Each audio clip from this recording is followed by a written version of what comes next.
Everyone, it's Nikki. So I just recently saw the Broadway musical Redwood at the Niederlander Theater in New York on Broadway. It was just such an amazing show, so emotionally moving. I'm wearing my my Redwood T-shirt from the show, and I just love this show so much. It turns out it's going to have a very short run, so I just want to make a review saying how much I love it. Um, and I just want to start by issuing a spoiler warning because I am going to be having to talk about some of the details of the show in order to give this review. And I'd also like to issue just a trigger warning because the show covers some sensitive topics like death, loss, panic attacks, addiction, having suicide thoughts. And I will be bringing things up while discussing the musical. So just trigger warning there. And I also just want to mention that I don't regularly get to go to New York to see shows. This was a very special trip to see Redwood because I live right here in the Boston area. So I normally see Broadway shows when they come around to Boston. But last summer, I heard that Adina Menzel was going to be starring in Redwood, and I just had to go see it in New York because I'm a huge fan and I just wanted to see her perform live. Adina, if you're watching this, you are amazing. And if anyone who's involved in Redwood in any way, cast, crew, if you're involved in any way and you're watching this right now, just thank you from the bottom of my heart for bringing Redwood to life because it was just such an emotional experience for me. So, when the show began, it drew me in right away, just immediately. The show starts where the lead character Jesse, who Adina plays, is driving away from something, and we don't know what yet, but it's very emotionally intense, and we keep seeing flashbacks of the life that she had before. They start off happy, and then we gradually learn that her son died, and we see the conflict between her and her wife Mel, where Mel really wants to feel her feelings, to talk about what's wrong, look through the photos of Spencer, and just grieve together. And Jesse wants to run away. And right away, I can really empathize with both of them. I can empathize with everyone involved, and that's really special because I, in real life, would definitely relate a lot more to Mel in a case like this, but Jessie drew me in. Like, she had my attention, and I felt for her the entire time. And I really love the way we are completely in Jessie's mind the entire time because whenever she starts to have flashbacks or panic attacks throughout the show, the scenery actually changes. So we don't see where we physically are anymore. It turns sort of dark and like these white lightning bolts to show that she's in a sort of flashback. And I really love that because it's just very immersive. It really feels like we're in her mind. And I feel like whoever designed this definitely gets what it's like to have flashbacks like that, where you feel like this is all I can see right now. I can't even see what's in front of me. Another detail that I really like about being in Jessie's mind is that the actor who plays Spencer, her son, he's in flashbacks, but he actually plays other characters because she sees Spencer in everyone. So I really love being in her mind like that. I can tell whoever designed this really understands what that's like when you're just seeing this everywhere.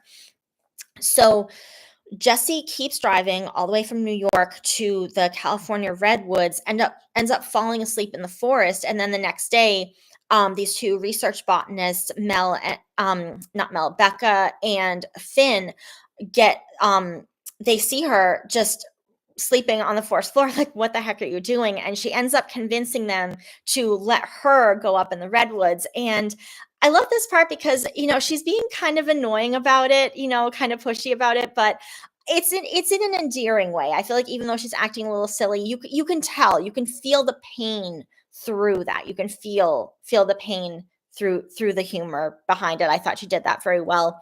Um, I love seeing her growth journey because when she first gets up in the tree, she has like a near panic attack. She's clinging on really hard to this platform she's on, really afraid to get up, shaking, afraid she's going to die. She actually says, "Will you remember me, a city girl who died hugging a tree?" But then the song Great Escape, she's able to sort of climb out of that panic attack and just look around and see the view, and it feels like everything's so small from here. The grief can't reach her from here, and it's just so beautiful. And one thing I will say I love about Redwood is that Jessie's healing journey is non-linear, meaning she does not just go from feeling bad to gradually feeling good in a linear pattern. Because I heard the song Great Escape before seeing the musical, and when I heard it, I thought it sounded very conclusive. I was thinking, okay, this sounds like Jessie has what she wants. She says, I found my great escape. She's made it. This is the solution to her problem. I mean, that's how you feel in the song. And then it's very shortly after that, she just goes through complete hell. And I appreciate that about the story because I think in real life, we don't have linear healing journeys.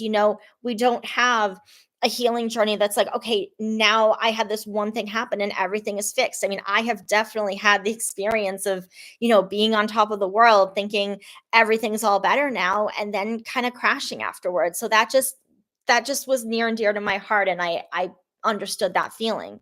So shortly after Great Escape, she decides that she wants to spend the night in the tree, like live there. And her first night, she starts having a very severe panic attack. Um, it's not it starts off where she's just having a lot of different thoughts in her head, thinking that she's a fraud. And then at one point, she starts saying that she's not afraid of heights. She's afraid of she's afraid that she wants to fall. She's afraid that she wants to jump out of the tree on purpose. And she starts having a lot of bad flashback thoughts all at the same time. Starts thinking about her son, starts thinking it's her fault, and then, thinking about jumping. Will anybody miss me? Will anyone go to my funeral? And then her brain is just telling her, just jump, jump, jump. And she runs to the edge and almost jumps off before she stopped. And I just have to say, Adina Menzel does this brilliantly. This is a very hard thing to do because you have to be all these different voices in your head at the same time, and you have to act this out in a way that, if you're having an experience like this in real life, it's all internal, it's in your mind. You wouldn't be saying these things out loud. Like on the outside, you would probably look kind of neutral having an experience like this. So for her to be able to be a bunch of different voices at once and showing us the internal experience externally, I just thought that was so brilliant. Like, that's got to be a hard thing to do as an actor. And I thought she pulled it off really well. When she stopped, it's because the tree that she's in suddenly sort of waves to her. And all that like darkness and the white lightning lines that we see when she's having panic attack just go away, and we actually see the physical tree. Now, I believe that her son Spencer is communicating to her through the tree. Like, I believe that that's him saying, "No, mom, don't jump. It wasn't your fault." That's how I interpreted that.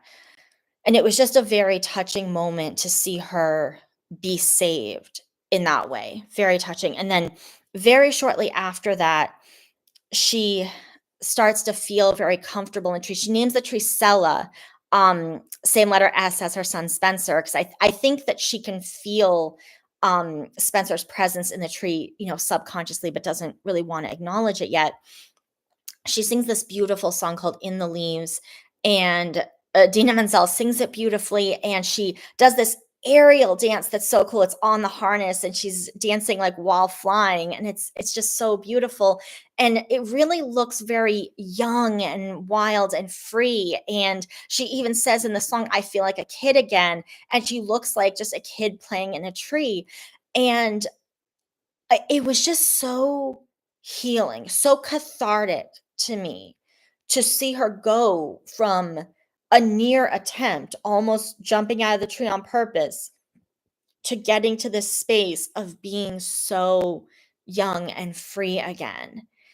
And I can relate to this a lot because, I'm been on a healing journey. And for me, healing from what I've been through feels a lot like being young again. I mean, I've told people in my life, I feel younger now than I did 10 years ago because of my healing journey. And so I just loved seeing Jessie's healing journey just blossom before our eyes like that.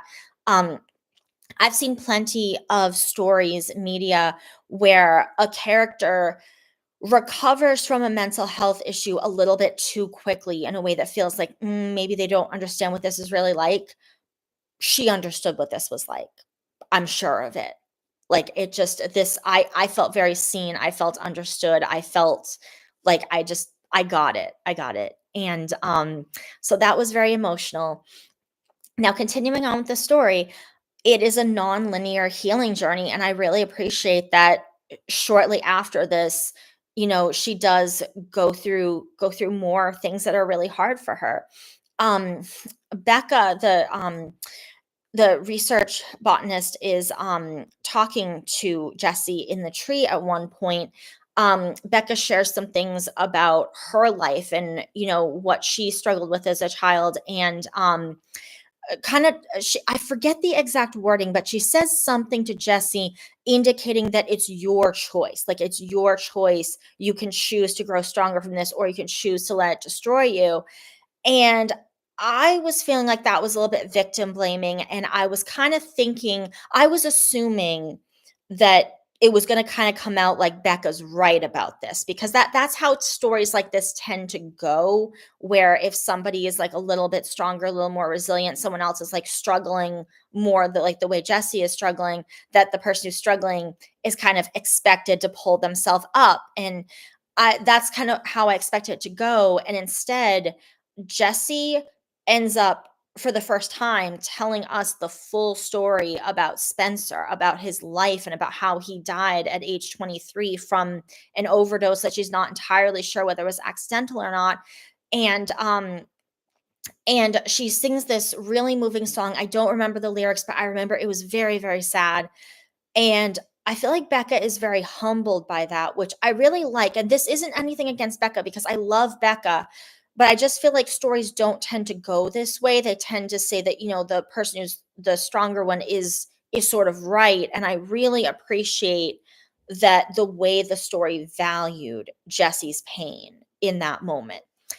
Shortly after that, they find out that there's going to be a wildfire, and they're basically telling Jesse, "You need to get out of the tree."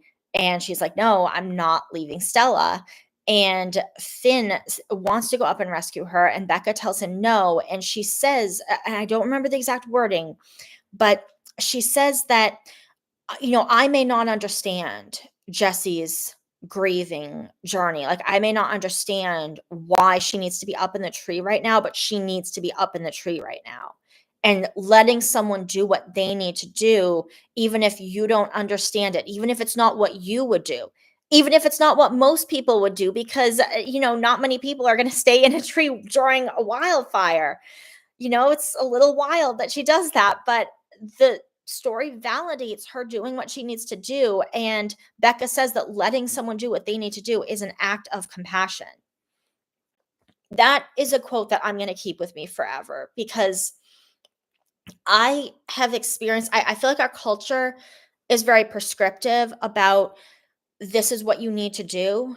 This is what you do when you're grieving. This is what you do when you go through trauma. It's very prescribing what you are supposed to be doing. And I mean, I have dealt with a lot of people, not understanding when what I needed to do was maybe different from what they needed to do, or different from, what someone else might tell you to do. And I just loved how much the story respected what Jesse needed to do, and I loved Becca's line about that's an act of compassion. She really respects Jesse. She's not abandoning her. She's respecting that this is what she needs to do. It's very emotionally intense when Jesse stands through the fire. I don't remember the lyrics to that song very well, but she just looks terrified and determined to stay at the same time. When she eventually passes out and she wakes up, she survived, and Spencer is there with her. I love this scene. This is my favorite scene in the whole show. It's very, very emotional.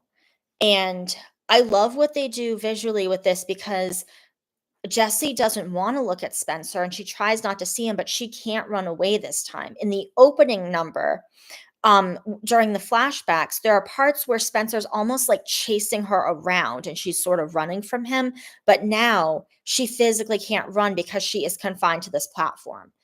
And I love how Spencer is acting like his normal, kind of carefree, fun loving self. Like he's not acting somber as if he's dead. He's like just happy himself. And to see that contrast with how much pain Jesse is in that scene and how she can't even look at him, it's just like, God, it's so emotionally intense to watch.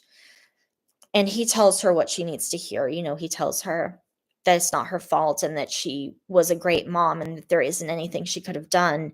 It's very emotional, even though it's what she wants to hear. It's very, very emotional. And when Jessie eventually breaks down crying, I really, really appreciate that the play just gives her that space to just cry. Like there's a few minutes where we're just watching her cry, where Spencer isn't saying anything to her. He hasn't started singing to her yet. It's just I just think it's beautiful how the story just holds space. I mean, the whole story is a grieving story, and we have not seen her cry before.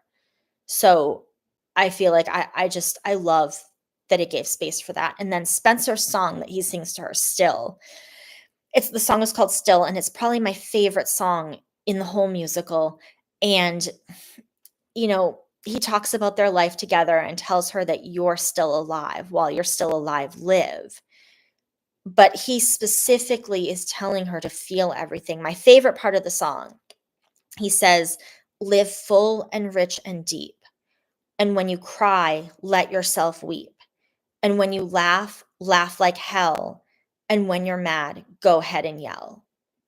That is my favorite part of the song because it's all about feeling your emotions. Um, it's about being here, being present. That is what he means when he says live while you're alive. I think that stories like this, where somebody's grieving and someone's closed off and they're told that you need to live your life, the need to live often goes in the direction of saying that you need to be happy all the time, that you need to enjoy every minute, or that you need to sort of pull yourself up by the bootstraps and get back to normal life and be functional and smile at people and, doing these very specific things. And I really, really appreciate that Spencer isn't saying any of that. He's just saying to live, just feel your feelings. And I love that. I appreciate that so much. And that is probably my favorite part of the whole show. I can't even express how much I appreciate that. But after Spencer leaves and Jesse calls Mel, um, I love how things aren't easy at first with them, that Mel is not just like, "Oh, of course we can go back to normal," but Mel is still very deeply hurt, and we can tell from this that when Jesse does get home, they're gonna have to work on their relationship. I like the symbolism of how they actually literally have trouble communicating at first because Mel is, like, out in the streets of New York and can barely hear her on the phone, and it's a burner phone, so she doesn't know who's calling at first. I like that symbolism of having a hard time communicating when it first starts. Something I really love about the story is that I feel like the story values everybody's feelings. It definitely values Mel's feelings when, because Mel is not the main character here, and it definitely values how much she is hurt by Jesse running away, and also values Jesse's reasons for needing to run away. In real life, I'm a lot more like Mel. In real life, I tend to, I really wanna feel my feelings. When something's wrong, I need to talk about it. Like, if I'm experiencing loss or trauma, I really wanna talk about my feelings. I like to look through the old photos. I'm just a lot more like Mel in that way, and honestly, I have been hurt by people like Jesse who are more like wanting me to suppress everything and not willing to discuss what we're going through and stuff like that. So for me to be able to fully always empathize with Jesse, even though I can literally relate more to Mel, it's just a really special thing when a story validates everyone's feelings. I just think that's a beautiful thing when you manage to do that. So, yeah, Redwood was very, very emotional for me, and I loved it so much. Performance was so beautiful, and, I know it has a very short run now. I think it's ending, like, May 18th or something, so if you have a chance to see Redwood, I would definitely highly, highly recommend seeing it, and, if anyone involved in Redwood is watching that right now, I just want you to say thank you so much from the bottom of my heart. I could relate very, very deeply to this story, and it just moved me so, so much. So just thank you so much for bringing this story to life.